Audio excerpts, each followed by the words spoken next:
దాటుతూ ఉన్నాయి. వాస్తవానికి చూస్తే చేతులు కూడా దాటినటువంటి పరిస్థితి వైద్య విషయంలో.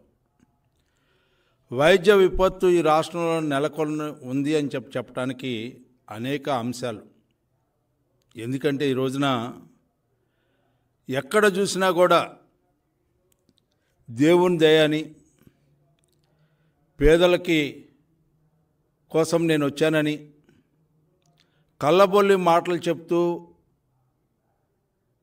సమయాన్నంతా కూడా వృధా చేస్తూ మరొక్కసారి మోసం చేయడానికి ప్రయత్నించే జగన్మోహన్ రెడ్డి గారు, నేను అడుగుతా ఉన్నా, ఈ రోజున గ్రామీణ ప్రాంతంలో సురక్ష ఆరోగ్య పథకం అని చెప్పి ఒకటి పెట్టి ఇంటింటికి వైద్యాన్ని అందిస్తానని చెప్పినటువంటి నువ్వు ఈ రోజున ఈ రాష్ట్రంలో ఎవరికైనా వైద్యం అందించే విధానం ఉందా అని చెప్పి నేను అడుగుతా ఉన్నా.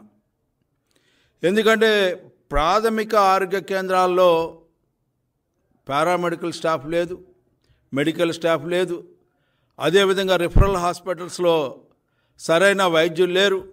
ఉంటే వైద్యం అందదు, వైద్యం అందితే మందులు ఉండవు. ఆఖరికి గాజుగుడ్డ కొనుక్కోవాలన్నా కూడా ఈ రోజున వాళ్ళకి నిధులు లేనటువంటి పరిస్థితి మనం చూస్తూ ఉన్నాం.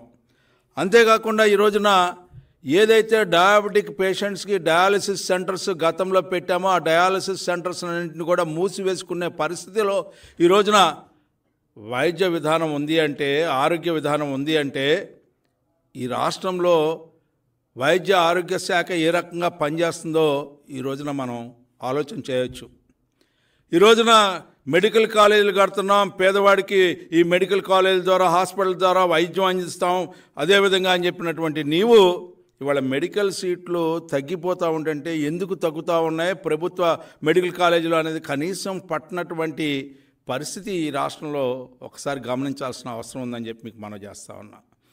ఈ రోజున మీరు ఆరోగ్యశ్రీ పథకాన్ని చాలా బ్రహ్మాండంగా కొన్ని వేల వ్యాధులకి విస్తరించినటువంటి పథకం నా హయాంలో గతంలో చంద్రబాబు నాయుడు గారు కేవలం 1200కో 1300కో పరిమితి అయితే నేను 5000కో 6000కో వ్యాప్తి చేసినటువంటి గొప్ప సంస్కృతి సాంప్రదాయం కలిగినటువంటి పేదవాడి పట్ల, పేదవాడి యొక్క ఆరోగ్యాన్ని రక్షించే దాంట్లో నేను ప్రధాన పాత్ర పోషిస్తా అన్నటువంటి నువ్వు ఈ రోజున 1500 కోట్ల రూపాయలు బిల్లులు పెండింగ్ ఎందుకున్నాయి ఆరోగ్యశ్రీ పథకం కింద అని చెప్పి నేను అడుగుతా ఉన్నా.